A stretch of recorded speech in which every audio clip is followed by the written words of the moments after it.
Kosova ka qeveri, e cila është qeveri në detyrë dhe e cila i ka kompetencat e kufizuara me nenin 31 të ligjit mbi qeverinë. Ajo çfarë Kosova nuk ka është parlamenti, kuvendi i Republikës. Unë çdo herë shkoj aty që ta konstituojnë kuvendin. Ata që vinë, por bojkotojnë duke mos votuar, nuk e di pse vinë.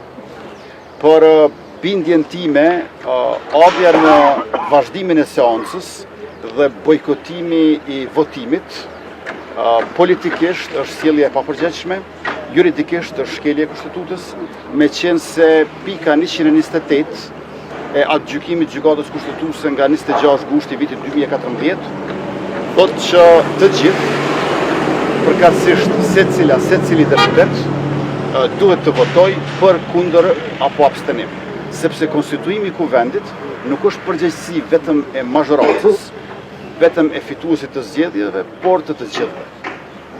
Pasi që ta konstituojmë kuvendin, atëherë përgjegjësia ime do të jetë formimi i qeverisë së re. Deri në qeverinë e re e kemi këtë qeveri në detyrë. Andaj u bëj thirrje edhe një herë deputetëve të Kuvendit të Republikës Kosovës që në përputhje me aktgjykimin e gjykatës kushtetuese dhe me të drejtat dhe obligimet e tyre të marrin pjesë në votim dhe me që e provuam votimin e hapur, le ta provojmë edhe votimin e fshehtë, sepse asisoj e parasheh edhe aktgjykimi i gjykatës kushtetuese nga viti 2014. Rruga për të dalur nga ajo që po quhet ngërç në mënyrë të popularizuar është e qartë, vetëm se duhet vullnet për të ecur në atë.